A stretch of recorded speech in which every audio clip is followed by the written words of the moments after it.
Thanks, Sarah. That's me unmuted now, so hopefully people can hear. Thanks very much for joining today. My name's Harry McLean from Carrick Management, and I'm joined by Nicola Brown, also from Carrick, this morning. For those who have been here before, it's a series of, well, for those who haven't been here before, you've heard it before if you've been here. It's a series of 5 webinars we've been having in conjunction with the Chamber of Commerce, and you can sign up for any of them through the Chamber of Commerce webpage and see the old ones as well. I think on YouTube, Sarah can confirm later on.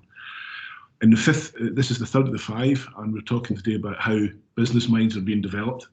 It's quite nice to see faces on the screen for a change, because the last few weeks it's been blank boxes, which are quite difficult to talk to. So thanks to those who are showing themselves and making it a little bit more human. And that's part of the thing we talk about today. Next week, we have the second last one, which is about honesty and facing your business problems. And then the final one is answering all the questions that have come up through the series or between now and then on any issues you have at your businesses just now that you want to chat through with the other people. I think we can move on, please, Nicola. So just a brief introduction to Carrick Management for those who have not been here before. We are based in Dundee. We're a business consultancy here in Dundee 1. We're primarily interested in scaling up or restructuring businesses, and most of the time we're working in businesses between 500,000 and 5 up to maybe 10 million turnover, primarily in manufacturing if we can. We focus on culture, structure, strategy and finance, with all of these working in conjunction with each other. And we have a sister company called DLR Media, who give marketing and continuous digital marketing solutions. That's the briefest version of the last few weeks, because we've done it so many times now. I think we can stop there. As I say, we're based at Dundee 1. We've worked with various companies, and this week we add an extra one in there, and one of our new partners as well in Dundee Stars. But we also have an announcement tomorrow that goes to the press that we were chosen as a business strategy partner for Alexander's community development here in Dundee, and helping with moving their project forward quickly. In addition to previous working with McGill's, ABF Soldier Charity, Dundee Football Club, Maggie's, Henrik Wieder Group, Raytheon, Wood Group and Technique FMC. I think they've covered them all, apart from Alexander Sturrock, so just throw that in at the end there. As I say, we're here in Dundee to take calls anytime, and we're actually in the office again now, so please feel free to get in touch. Next one, please, Nicola. So today's webinar, again, thank you to Dundee and Angus Chamber of Commerce for hosting this one and the previous ones through this tricky time, shall we say, and we've had some issues with us all working from home and things, but we're nearly there now. So hopefully this will go a little bit smoother than the first two. Before we begin, I'd just like to talk about the, can we go forward one slide, please, Nicola? I'd just like to talk about a little bit about mental health at the moment. A lot of people are struggling, 10 weeks of lockdown, so we just want to take a couple of seconds to remind everyone that it's okay to not be okay, and that you're not alone. Lots of people are in the same situation right now, and there's a lot of help out there. So no matter, certainly from a personal point of view, we'll take calls from anybody, whether it be on business or they're personally struggling with something. Please feel free to get in touch, and we can help you get in touch with one of the people who are more qualified to help than we are. And I think that's enough said on that for now. Okay, today's webinar, COVID-19 and all the things that have happened over the last 10 weeks since we were shut down on March 23rd. My 49th year, 364th day on Earth, the day before my 50th birthday. So no party at our house, and it's not been a party for any of us going through this process. I wanted to start with a small quote from REM, an old song. For those of us over about 30 and looking around, there's a few of us around, so it's not too bad. It's the end of the world as we know it, and I feel fine. A line from an REM song. Well, it hasn't been exactly like that for everybody, and a lot of people feel a little bit differently. So we changed that a little bit for this morning, and we are thinking that some people are thinking it's the end of the world as we knew it, and we're really terrified because they just don't know what's around the corner sometimes. And through this time, there's many companies seen an opportunity where new markets have appeared and sales have soared, and adaptability has been the key, using technology to bridge the gaps that have appeared in your working environment, which is great if you can use the technology and it doesn't scare you and you aren't too bothered about shaking hands or looking in the whites of people's eyes and those sort of things. How each business has approached that really comes down to two things, really: the willingness to adapt and capability to adapt. And some businesses are doing very well, and some are having a really horrific time. I can't imagine what it's like to have worked 20 years in my own restaurant right now, for example. I think it's a real shame, some of the things that's going on in the world.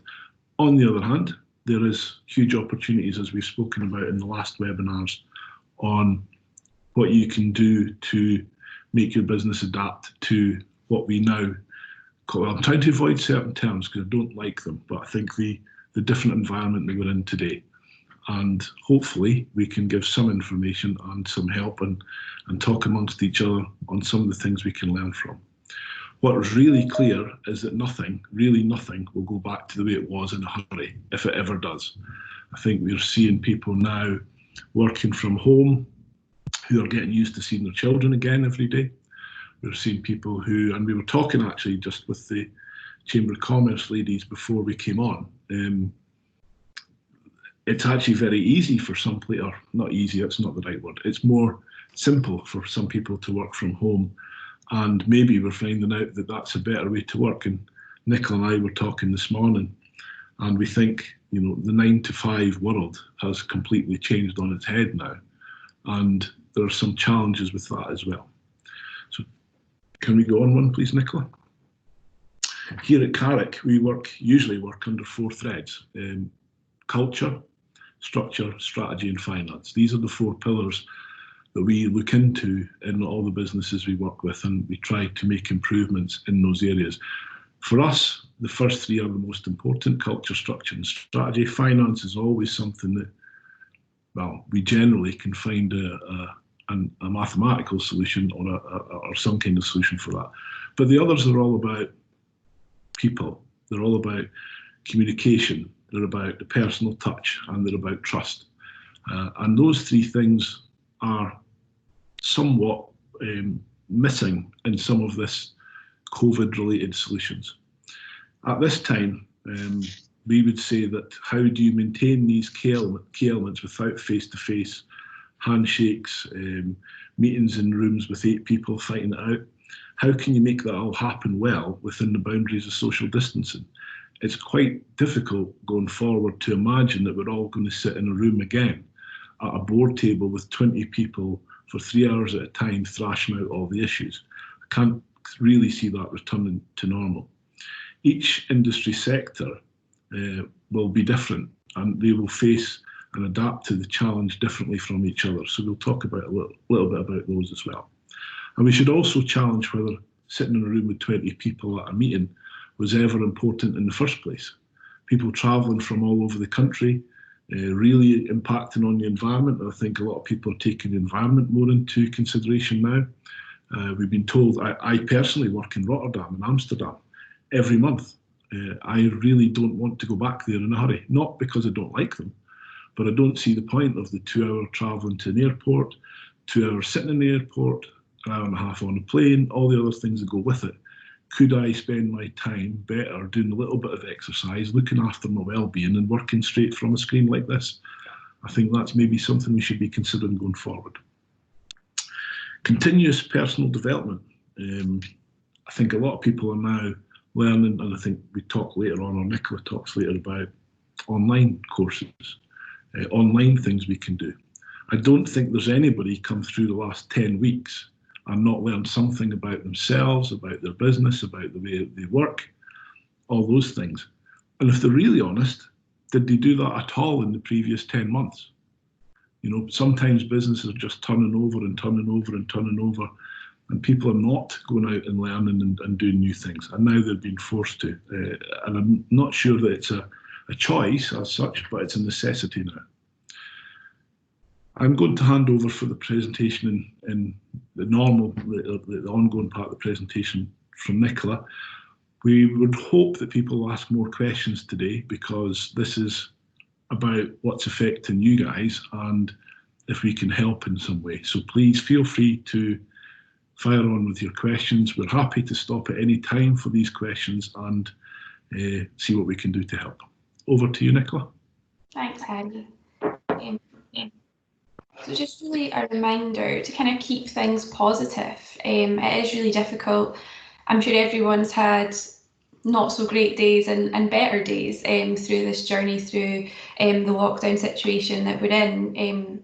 It's not business as usual for anybody, whether you're working at home or your working environment slightly changed because of the circumstances. You might be homeschooling your children, like I've mentioned before in previous webinars. So things aren't the same. You're maybe feeling like you're being less productive at times, or perhaps you're one of the few that maybe feel like you're being more productive and can focus your attention better at home than perhaps in the office. There are lots of problems out there, and I think it's really easy to focus on those problems, especially when you turn on the news and it all just seems like doom and gloom and that there's perhaps no hope, but there is. We just need to remind ourselves of that and have more of a can-do attitude and just kind of keep that at the forefront.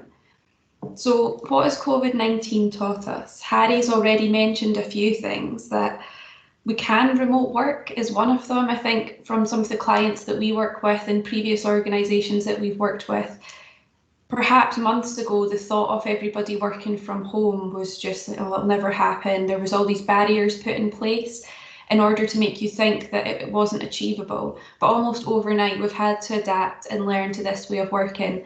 And I think it's worked pretty well in the most part. Yes, we've all had technical glitches along the way, but we are able to work in this way, which is really positive. And we don't always need to travel for business, like Harry's just mentioned.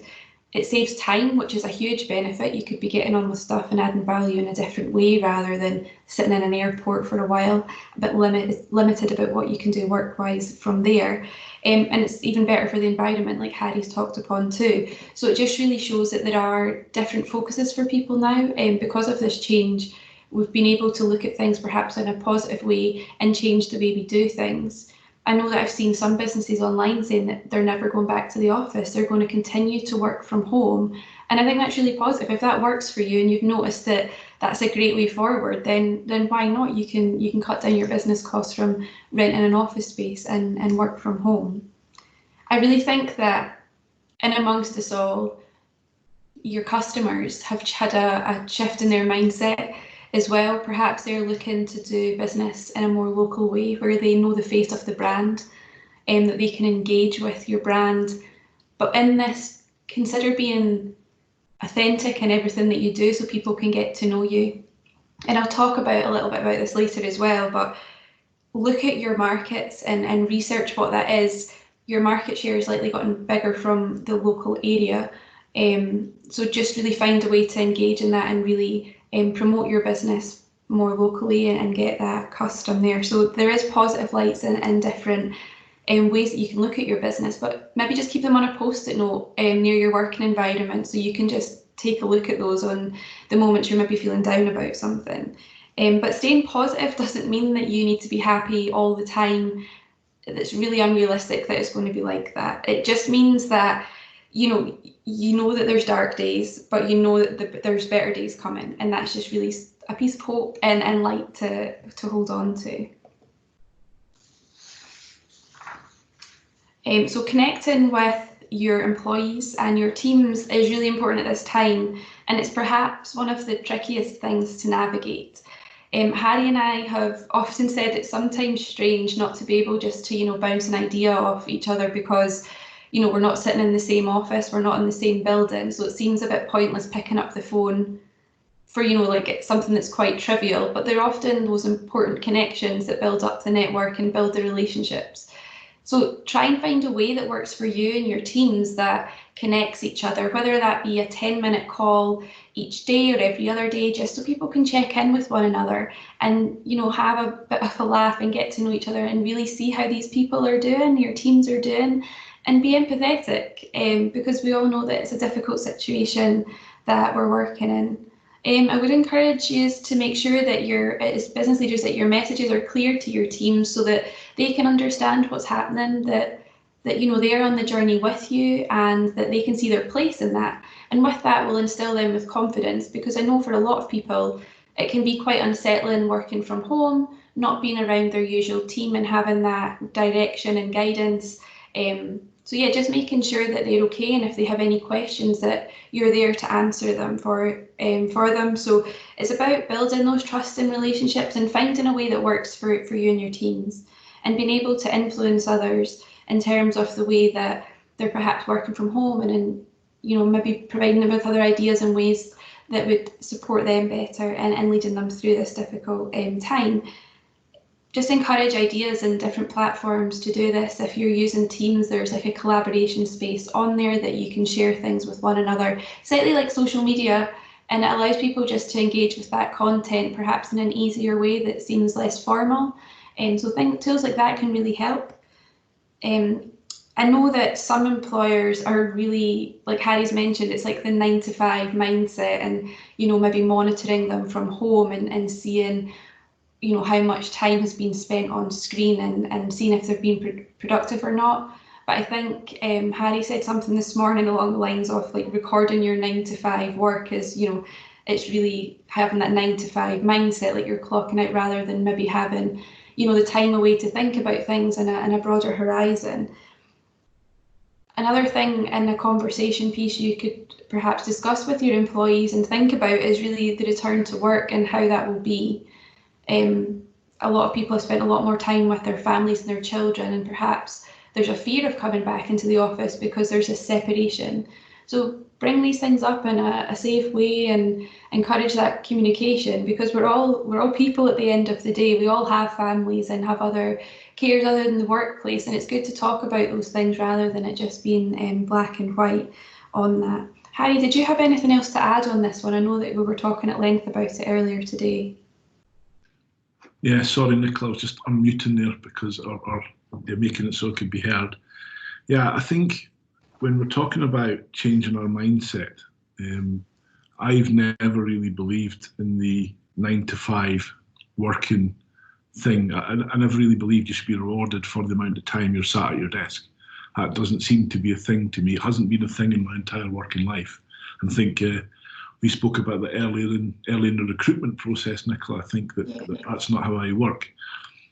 What I think's happening now is that you'll find that people are going to have to be a little bit more flexible on what they expect from others. I saw a nice article about a reporter from CNN who installed a video camera or a tracking device, if you like, in his laptop. And his boss was shocked because he was only productive for about 2.5 hours a day, maximum.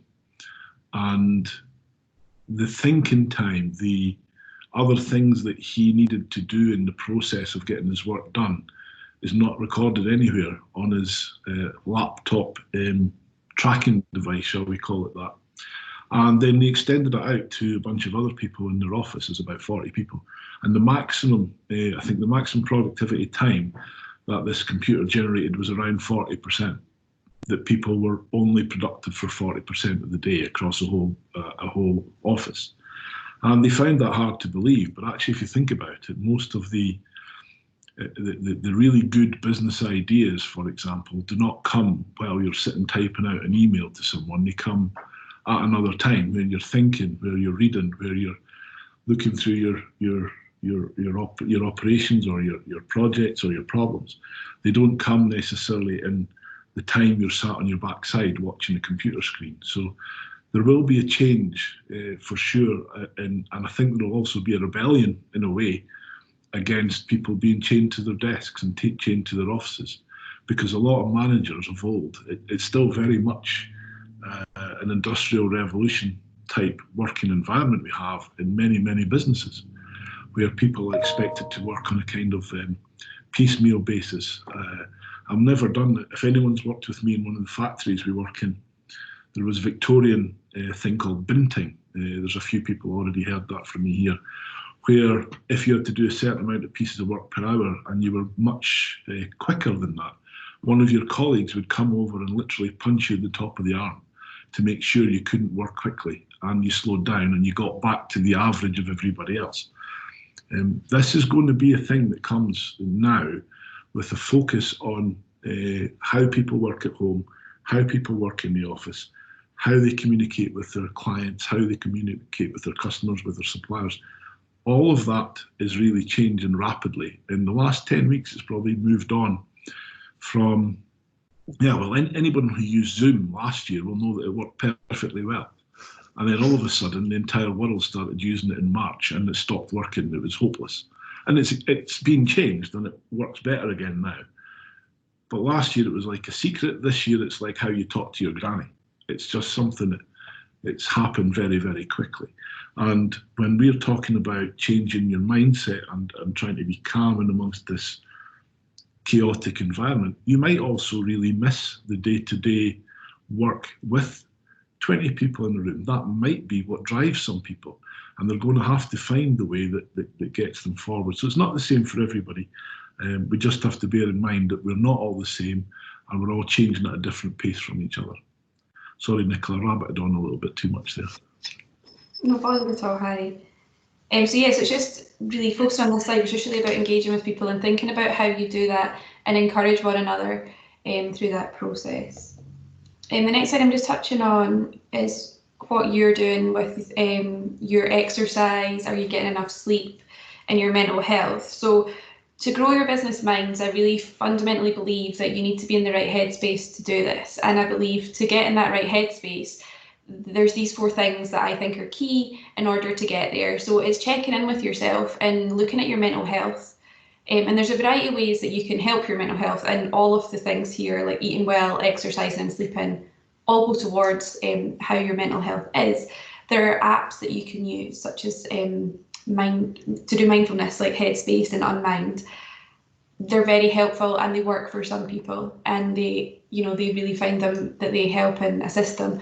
Perhaps it's just being able to talk to somebody, but just check in with yourself and see how you're doing. And it's okay not to be okay. If you need to talk to somebody, we're here and you can phone us and we can point you to organisations that are better qualified to support you. Or perhaps it's just talking to a loved one and just sharing how you're feeling. But yeah, check in with those around you as well, just to make sure that they're doing okay, because it is really difficult times for a lot of people, and certainly for those that are perhaps isolating by themselves at this time. Eating well is really important as well. Just making sure that you're getting a balanced, healthy diet. I know that just now a lot of people are, returning to the fridge, and Harry joked earlier about your daily exercise not to be the walk to the fridge to get a chocolate bar or whatever. I think that people are doing this and going and looking in their cupboards and their fridge because they're bored, and they just go there as a matter of course to see, what can I get to eat, but you're not actually hungry. So yeah, just maybe plan out your meals and keep on track to that. But really, with the exercise, just really make sure that you get out there. I know that that's been one of the things from the start of lockdown that you have been able to do. And I've seen lots of people out and about when I've been out walking and running. Lots of people have taken their bikes out their sheds and their garages and they're away, which is great to see. And I really hope that this is a habit that people continue to do. But get out there, do your exercising. And I find that it really helps me, put me in the right headspace for getting on with my day, and it just makes, blows away the cobwebs and just puts me in the right frame of mind to get on with things. Sleep is another one, just making sure that you're getting enough sleep, and it really just helps your whole attitude to things as well. When you can. I know that might be difficult for people if they have young children, for example, but all these things, being able to take that time for yourself, to look after yourself physically and mentally, will set you up for being able to make the right business decisions, understand information clearly, and just help you along your way. So it's just to really check in with yourself about these things. And then I'm going to focus a little bit now on ways that you can grow your business minds at this time. I covered some of this stuff in the last session. So there's lots of online learning tools. You're tuning into this webinar today is one example of ways that you can, expand your business minds and find out new things and ways of doing things. So it can help you and your employees become better at what you do already. And this might even make you learn a new skill, which might mean that you can, stop using a different service if you can do it yourself, and you can learn to do more, which is just a great way of a long-term saving for your business. There's a Skills Development Scotland website, which they are showing you a range of free courses online, and they're from a range of places such as the Open University, Microsoft and Google. You can take courses in a range of things such as computer science, maths, social sciences, languages, business, marketing, humanities, Internet of Things, a range of Microsoft products, and there's also a range of Cisco systems as well that you can learn more about and learn new skills. So these are just great ways that you can spend some time, learning things in a targeted way that will help your business. Later on in a few slides time, I will really look at how you can understand where you need to target that learning and educate yourself to be able to better place your business and support it in different ways. But there are lots of other tools and things you could be doing out there to learn. Last week, we talked about your favourite business book and using that as a way to share with others, perhaps in your network, your employees, to share that, find out from them what's their favourite book and what can be learned from that. There's also TED Talks are another way to get short, succinct videos about certain topics. And there's different articles you can read from Forbes, the Harvard Business Review and Financial Times. There's plenty others out there. You would just need to type it into Google and I'm sure that you would find information on the topic that you're interested in and learning more about. But just remember that there are resources out there. Get in touch with ourselves at Carrick Management and we can point you in the right direction of things as well for support that you might be needing for your business. I don't know if any of you have tried the book swap or sharing what your book is. We found it helpful just to learn things about one another and what areas that you've perhaps learned from and how you've implemented that, and it's a good learning point and you can learn new things from one another. Perhaps you maybe want to share your favourite business book in the comments like we did last time, or share this with your team as a conversation starter. But the way that we would really focus you in and doing an exercise for yourself to be able to know which area you want to learn new skills in is the simple tool of the SWOT analysis, which I'm sure you have all looked at in the last 10 weeks, looking at the way things have changed and where this positions your business now. So you can look at your internal and external business and see where your strengths and weaknesses lie, where there's opportunities and threats. There, I've put some different ideas of places to look and think about things on the screen for you to be able to have a think about what that means for your business. It will help you understand, do I need to go and learn about something new? Do I need to brush up my knowledge on a certain topic? And that's how you can really use this SWOT tool as a way to help your business minds grow and to be able to better position your business as well. Harry, is there anything you wanted to add on this slide here? Keep forgetting. I go to keep talking without actually unmuting in the first place, which is probably useless. Although that might work a little bit better for most people to not be able to hear me. Yeah, thanks, Nicola. The main thing is that all our businesses are different, and there is no one size fits all solution to what's going on right now. And again, just before we came on the call, we're talking about which businesses and which kind of businesses have really got huge opportunities right now that have appeared because of this crisis, and which businesses really struggle. I mean, again, talking about owning a restaurant or a bar right now, it must be horrific after working so hard, maybe for a long time, to get your business up and running, and it just disappears overnight. These are not the simple and normal business problems that we face. But with a continuously changing SWOT analysis, we should already be looking at that on a daily, monthly, quarterly and yearly basis in different parts of our businesses. And we haven't got enough time really to go through every single point on this slide, But what I would say, and just echoing what Nicola said a few minutes ago, if you guys would like some help to go through any of that, or to even just talk about the issues that come about thinking of it for yourself, please give us a call, drop us an email, and we'll try and help you out. At the moment, we're happy to hear from anybody. We're happy to try to help anybody. And this is really linked in with what we were saying earlier about our health, our mental health and well-being. It is a time to be supportive towards each other, but it's still a competitive business environment, and we're all still having competitive struggles with our people in our same industry. We're having the same problems that we had before March 23rd. All these things are still ongoing, so please, any issues you have at all when thinking about these topics, just give us a call. Back to you, Nicola. Thanks, Danny. And this is the last content slide that we have. We would encourage you to ask any questions that you do have. There we are. So just to remind you that this is a series. The previous webinars are available on the Dundee and Angus Chamber of Commerce YouTube page. And there's 2 more coming up. There's Honesty in Facing Your Business Problems is next Tuesday.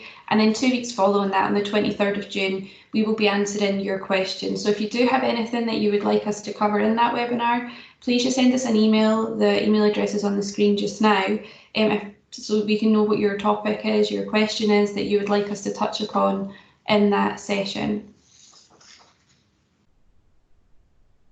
And you can get in contact in a variety of ways, and like Harry said, we'd love to hear from you just to be able to help you in whichever way that you need. So you can check out our website, and we've got our email address there.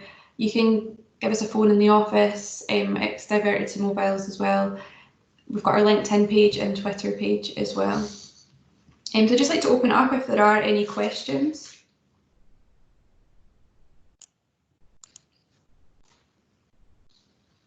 Thanks, Nicola. We don't have any questions in the chat. I don't know if there's anybody who wants to kind of come in and say, what they've done, how they've changed their, Harry and Nicola have spoken a lot about mindset, and that kind of changing throughout the last couple of weeks. I think we've certainly seen from our members, a lot of members who have changed, diversified, and are actually stronger now than they were before lockdown. But then you also have the others who aren't. Omar, I see you've put your hand up. Do you want to unmute yourself and join us? Can you hear me now? Yeah, I can hear you. I had to practice my unmute button like Harry had to. Just a quick one. Harry, you mentioned, and Nicola, you guys mentioned that, Harry mentioned that he went to Rotterdam and he'd rather do those Zoom calls. Do you think that will affect, a lot of businesses like travel, like hotels, like airports and whatnot? I'm just curious for many reasons, but I'm just wondering, do you think that will have a big effect on those areas of businesses? Do you want to go, Nicola, or shall I? Yeah, I can start off if you like. So I think it will have an effect with foreign travellers coming in, but I think what we will see is a lot more local. So, people throughout Scotland will travel and visit different places, I think is what we'll see. But I think that we will see reduced travel. I think that, people might not have as much money to go abroad, and there'll be this fear of going abroad because of the coronavirus situation and how that's handled. Eventually this will build back up again. I'm sure there's lots of sun worshippers out there who won't be getting their fix from Scotland, although the last 10 weeks have been pretty good weather-wise here for Scotland. But yeah, I think you're right. I think that there will be a reduction in flights as people will travel less than they did before. However, we will see more people vacationing in Scotland, like staying in Scotland or staying within the UK. Harry, do you want to add to that? Yeah, just to pick up on that, specifically what Omar was talking about for me, I think businesses like your standard business hotels, they'll really suffer if we all stop doing those sort of things. On the other hand, who enjoys traveling through airports? I go through Schiphol maybe 35 times a year, And there's nothing more horrific than the dash from gate E54 to the exit and back again later on in the day.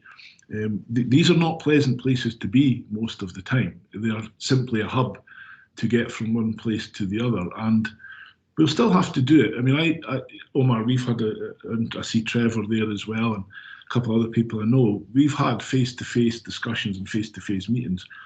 You don't get the full meeting experience with a video call. It's nearly impossible because we're looking at body language, you're hearing the tone of voice, you're really seeing what's going on with the people. We've had thousands of years of evolution that didn't have this technology, so we're not hardwired for it yet. We're hardwired for the other way of doing business, and that is the face-to-face things and the trust. And a lot of it comes from that communication and trust and being able to feel if you can have belief in the other person, because con men wouldn't exist if it wasn't for those things. It's how the world is going to go. But certainly travel companies, airlines, hotels, restaurants that did very well out of business people, they're all really going to struggle in a way with that way of thinking. On the other hand, are we going to see more, is it possible we see more travel tourism, for example? Because people are going to have a little bit more free time. I know it's the government were talking the other week, or at least there's a debate ongoing about 4-day weeks. In the 70s, a 4-day week was purely because of fuel, nothing to do with a better way of living. But I don't know, maybe a show of hands, but how many people would prefer that a week didn't just go Monday to Friday 9 to 5 and the weekend was something and then you had to go back to the grind? We always, how many people don't like Mondays? It's simply because of that's how we've been growing up for the last God knows how many years since we got into that routine. So there will for sure be a shift. But I also think for the hotels, for the restaurants, the change in the offering, and yeah, is it possible restaurants can get better because they're not just doing standard business fare all the time with 3-course lunches? You know, it could be they get a different kind of clientele. It's going to take a bit of time to settle down. I do think those kind of industries will suffer the worst, but I also think that the change in the way people work, the leisure time they're going to have a little bit more of with their families, I think that might also benefit those industries in the long run. Don't know if that answers you, Omar.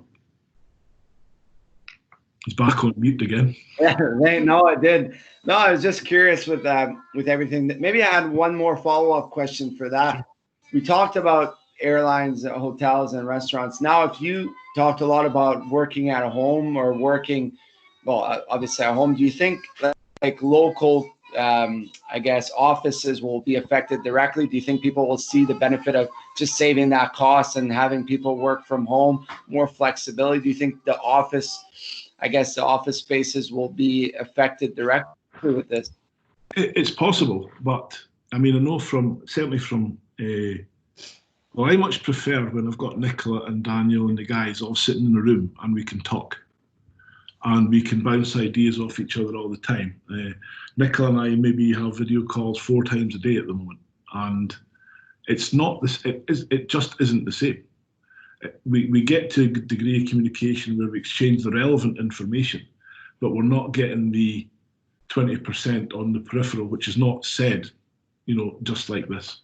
And you don't hear things. And humans are sociable people, or sociable animals. You know, in the end, most of us like some kind of interaction with other people from our species, depending on how good or bad they are.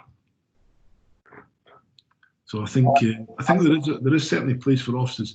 What again, there is the argument that I think where you see this biggest changes in the big cities. I don't think people will want to travel for an hour and a half to get to their office in London ever again. That simple. And I did that when I was 21. I worked in the middle of London in the city, and travelling for an hour and a half in each direction. Yeah, that got me home to Scotland quicker than anything else. Thanks, Harry. I appreciate that. I would agree with that. The fact that people would probably don't want to travel all that time, and you can be probably more efficient by working at home or working in different areas where you don't have to, you save that 3-4 hours of travel, even if it's a day or even a week or a month, you know. I see there's a couple of other questions coming in as well from other people. Yeah, so Shona's she doesn't have a microphone, so she can't obviously hear what you're saying, so I will ask her question for her.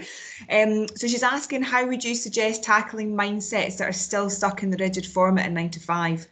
They may think that the flexible approach isn't for them.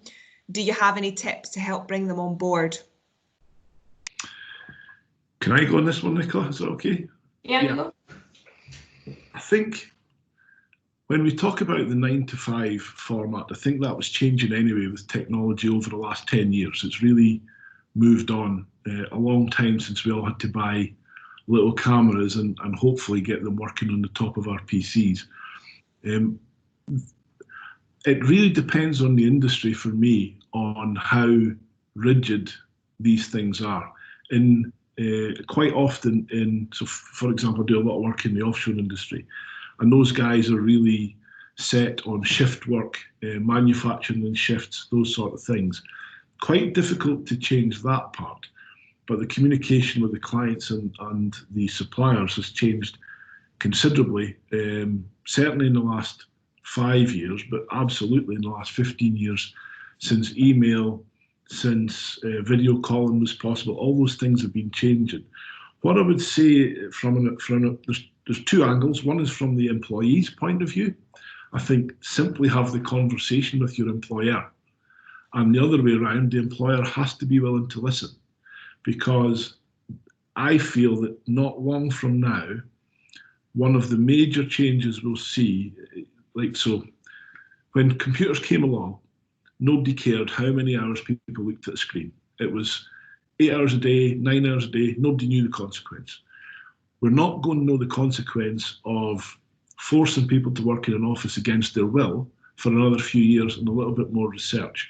The proactive employers will start looking at that already, because for a lot of people, they are a lawsuit waiting to happen in the future, because you're in fact affecting people's health. So like every change in a business, consultation, communication, and finding a solution that works for both parties, I think is probably the only way to get around that. Nicola? Yeah, I was just going to say, have the conversation with them and really understand what their concerns are and let them be heard. Their concerns might be something, it's a valid thing to look at, but like, you could put their mind at ease, and it sort of takes the elephant out of the room, because then you've got everything on the table. So just really having an open and honest conversation, not forcing things too much on them, but just kind of taking them on that journey with you, I think really helps in getting people on board and, on the track that you're trying to, course for your business. What I would just, one last point on that, that's that when we're looking at it from what an employee should do to raise the question with their employer, be mindful as an employer that it's also okay to tell your employees why you cannot do something, but have a valid reason. Don't just say, because we never did it like that. Make sure that your employee gets the communication from you as well, because it's not one way. This is a two-way process, and there are businesses out there who cannot switch overnight. They can take some time, they can plan it, they can do other things, but especially family-run businesses, small businesses, family-run, in manufacturing, 2 or 3 people who decide overnight that they don't want to work in a factory or an office or wherever can kill that business. So please also think about it in both directions. Thanks very much. Shona's come back to say thanks as well, just within the comments there. So that's obviously helped her. Alison, do you want to unmute yourself and come in and ask your question? Yep. So I mean, this one is it really tears me in two, because it's that local versus global mindset. So we're obviously trying really hard to support Scottish businesses to export, whether it's product or a service, and find customers in kind of every corner of the globe, because the Scottish economy lags behind some of the other economies in that. But buy local, and the way that particularly during the last few weeks of lockdown, people have really responded to getting local deliveries and buying local produce and whatnot. So how do we stack up local versus global and come out of this and make both of those pieces as equally important? Again, if it's all right with you, Nicola, I'll start. People say, "Oh, please shut up and let Nicola talk." Yeah, I think it depends on the kind of industry again, Alison. I mean, here in Scotland, we're quite lucky in that we have a farming economy, for example, where good quality produce is available in the local market quite readily for us most of the year. It's seasonal and there are various adaptations to that. But sometimes as well, the kind of industry that we're talking about, I'm trying to think of an example that's not as straightforward as local produce in terms of fruit and vegetables, for example. Yeah, if we take the car industry, we can't do that locally. It's not here. So I think it's going to settle down. I hope on one hand that people can help local businesses and spend their money locally. And that's what I think we'd all like, because we're all local businesses. But I also think that to do that, in a way, local businesses have to be of a global quality. They have to be at the level that is not offered, or at least at the level that is offered elsewhere. We can't expect people to, certainly we don't expect anyone to use us just because we're in Dundee. We expect people to use us because we're good at what we do. And that's, I think, a message that the local businesses need to project. We actually are, in this area, very, very lucky with the quality of some of the businesses that are around here and the people that are around here.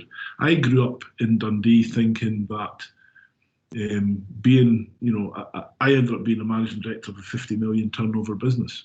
And I never imagined when I was a kid, growing up in Douglas and Midcraigie, that was possible for me, because we were never told that you can go and work somewhere else and do other things. And I know I see Trevor here, he's not from this part of the world, and Omar's not from this part of the world. But people, the global movement of people is making the local businesses better. So on one hand, I completely agree with helping local businesses and pushing local businesses, but I'm really pretty desperate to see it done in the right way, because in the early days of this COVID crisis, especially on LinkedIn and a couple of other social media platforms, I saw some horrific xenophobic nonsense going on about don't buy Chinese goods because they invented this virus thing going on. So we have to do it with a compassionate mindset, I think, as well, Alison, and amongst all that. Nicola, do you want to add anything? No, you said everything I was going to say. It was just really, the whole think global and act local piece, and just really looking at what you can do to support the local economy and see what's there at the same time. But yeah, Harry, you've kind of touched on everything I was going to say. See a question here from Vaso as well. I was just about to say, Vaso, if you want to unmute yourself and come in. Yes, hi everyone. Let me actually see if I can put the video on as well.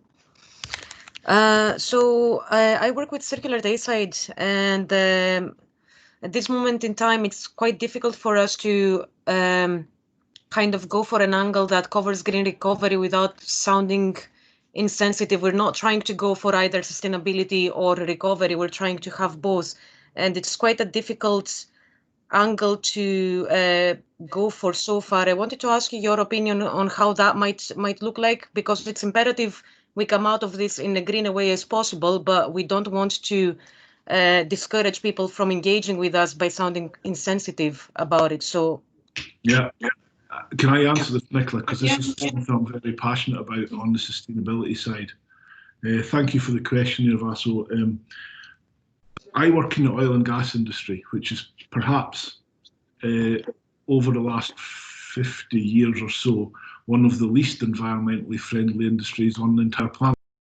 But it's changing. I see things here at Dundee Port.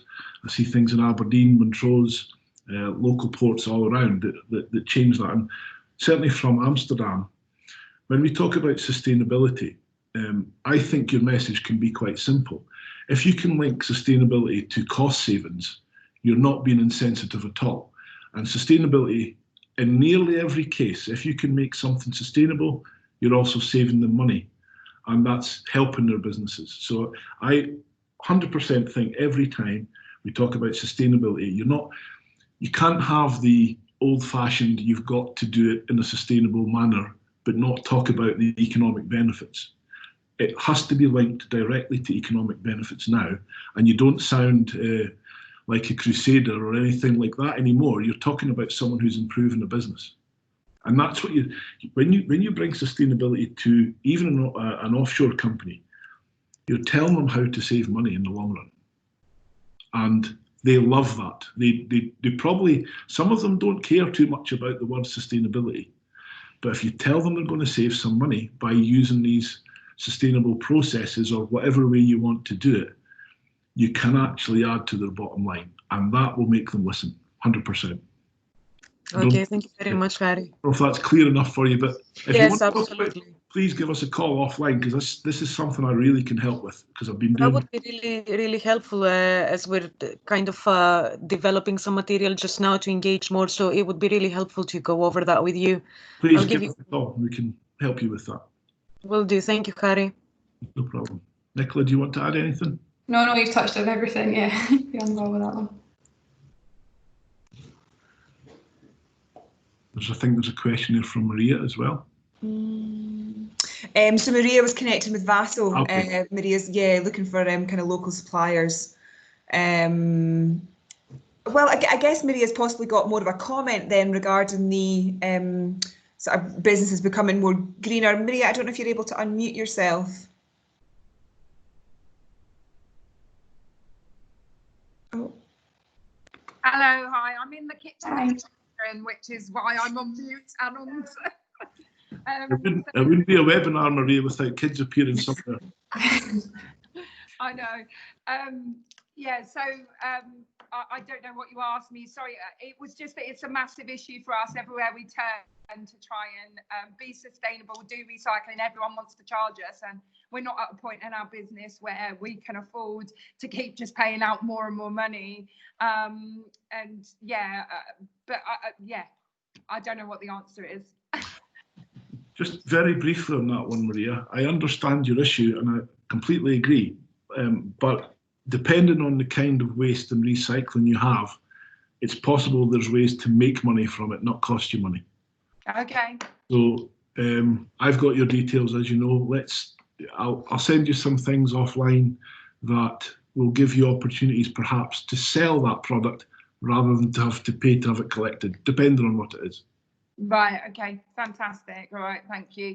I mean, our biggest issue is waste from guests. So it's everyday recycling from packaging and things like that.